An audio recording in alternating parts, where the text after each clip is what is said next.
"This tree is not for sale," the old man said, his voice quiet but firm. The man in the expensive suit laughed, a short, sharp sound. He gestured to the massive yellow bulldozer parked behind him.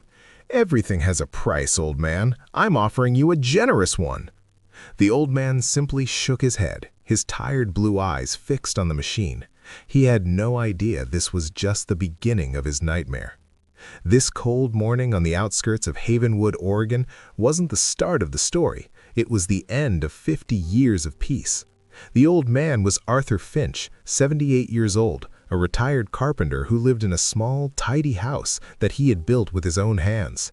His world had shrunk to this small patch of land. Every single day for half a century, his routine was the same. He would wake before the sun, pour coffee into a worn metal thermos, and walk to the lone oak tree that stood on the edge of his property. He would sit in a weathered wooden chair and simply watch over it, a silent guardian. The promise was made to his wife, Eleanor, under this very oak. They had planted it as a tiny sapling on their wedding day. It was where they had picnics, where they decided to have a child, and where he held her hand for the last time before she passed away. "Watch over our tree, Arthur," she had whispered. So he did. The tree was not just wood and leaves to him. It was a living monument to their love, a keeper of memories. Its branches held the laughter of their shared life. Its roots ran as deep as his promise. He was a part of the landscape, as sturdy and weathered as the oak itself. His calloused hands were rarely still. From fallen twigs of the oak, he would carve small, detailed birds.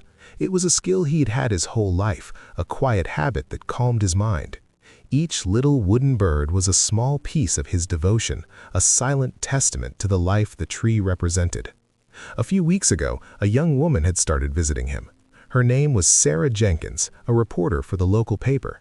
She was looking for a story with a soul, something more than town council meetings. She would sit with him, listening to his stories about Eleanor and the tree. But there were signs of trouble that he had tried to ignore. Months earlier, he had seen surveyors on the edge of the property. They carried their tripods and measuring tools, never speaking to him, their presence a quiet, unsettling hum in his peaceful world. He felt a small knot of worry then. Then a white paper was nailed to the oak's thick trunk. It was a cold official notice from Sterling Corp., a development company. It spoke of property lines, zoning permits, and imminent construction.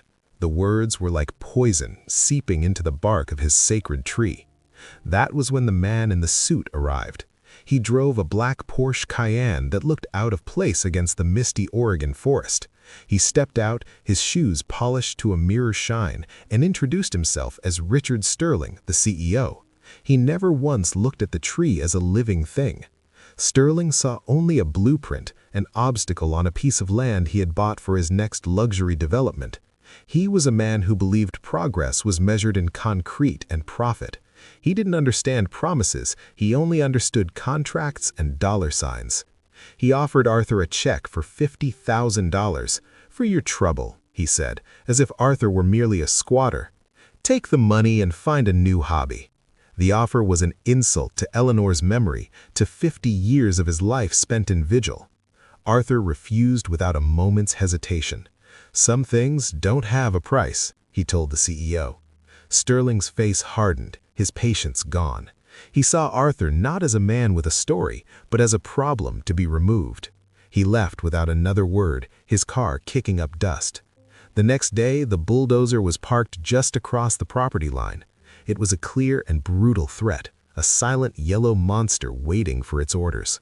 The letters from Sterling's lawyers started arriving soon after, filled with legal threats designed to scare him away. It sat there for a week, a constant reminder of the fight to come. Arthur continued his ritual, sitting in his chair, his gaze shifting between the tree and the machine. This morning, Arthur heard a sound that made his heart stop, the low, deep rumble of its engine starting. The sound vibrated through the ground, a deep growl that felt like a violation. Arthur stood up, his old bones protesting, but his will was made of iron. He walked slowly, deliberately, and stood directly in front of the oak tree, facing the machine. He was a small, fragile man against tons of steel. The bulldozer operator, a man with a weary face, looked down at Arthur from his cab. He made a motion with his hands, a clear signal for Arthur to move. Arthur just stood there. He was not moving. This was his ground. This was Eleanor's ground. The machine lurched forward a few feet, its massive metal blade kicking up dirt. The sound was deafening. Sterling stood off to the side, arms crossed, a cold, impatient look on his face. He watched as if this were a business negotiation, not a man defending his heart. Sarah Jenkins arrived then, her car skidding to a halt on the dirt road. She jumped out, camera already in hand, and started filming. The sight of the camera made Sterling scowl. This was now a public spectacle, not a private removal of an old man. "Get out of the way!" Sterling shouted over the engine's roar. "You are trespassing on company property!" Arthur didn't even look at him. His eyes were on the bulldozer, his body a shield for the tree. His silence was louder than any shout. The operator, seeing Arthur's refusal, pushed a lever. The bulldozer crawled forward again, slowly, menacingly. It was a game of chicken, and Sterling was sure the old man would break. But Arthur had nothing left to lose but this one final promise. The ground shook more violently as the machine drew closer. The vibrations were strong, rattling the very earth around the tree's ancient roots. The blade was now only 10 feet away from where Arthur stood, a wall of yellow steel ready to erase 50 years of history. It was then that the ground itself seemed to protest.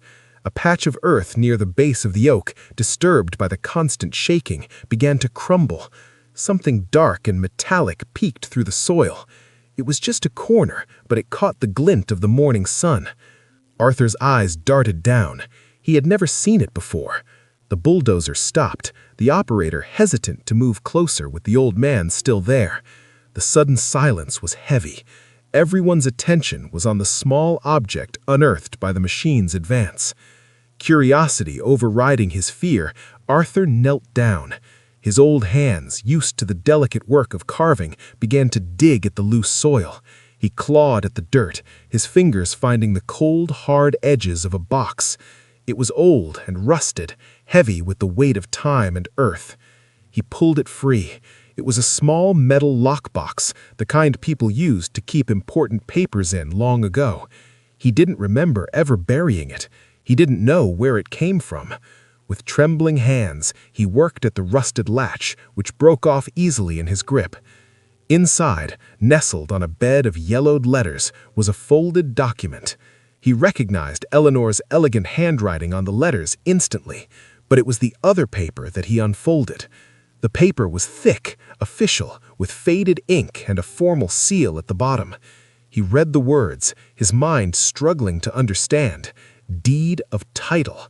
It described a small plot of land, exactly 1/4 acre, centered on a single oak tree. It was dated over 60 years ago, signed by the original farmer who had sold them the larger property, and the owner listed was Eleanor Finch. The land the tree stood on was never part of the sale to Sterling Corp. It was his. It was Eleanor's. He looked up, the deed clutched in his hand, a piece of paper more powerful than any bulldozer. His voice, when he spoke, was steady and clear. "This land is mine." Richard Sterling scoffed, his face turning red. "That's a worthless piece of paper." But Sarah's camera was still rolling, capturing his disbelief and Arthur's quiet dignity. The footage was raw and powerful. Within hours, Sarah's story was everywhere. The video of the frail old man standing against the bulldozer, the miraculous discovery of the deed, it became a symbol of love against greed. Sterling Corp was buried in an avalanche of public outrage. The pressure was immense. A week later, Richard returned alone. He didn't drive his Porsche, he walked up the dirt road. He saw them then, placed on the fence posts around the tree, dozens of tiny hand-carved wooden birds. Each one was different, a small, perfect testament to a lifelong promise.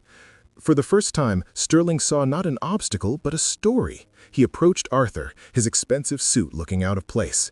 "I was wrong," he said, his voice stripped of its arrogance. "Your promise, it's worth more than my entire development." He offered a new plan. The luxury homes would be redesigned, built around a new centerpiece, the Eleanor Finch Memorial Park. The oak tree would be protected forever, its story preserved. Arthur looked up at the mighty oak, its leaves rustling in the breeze. His promise was safe. He had not only guarded a tree, he had guarded a love powerful enough to move a mountain of corporate greed.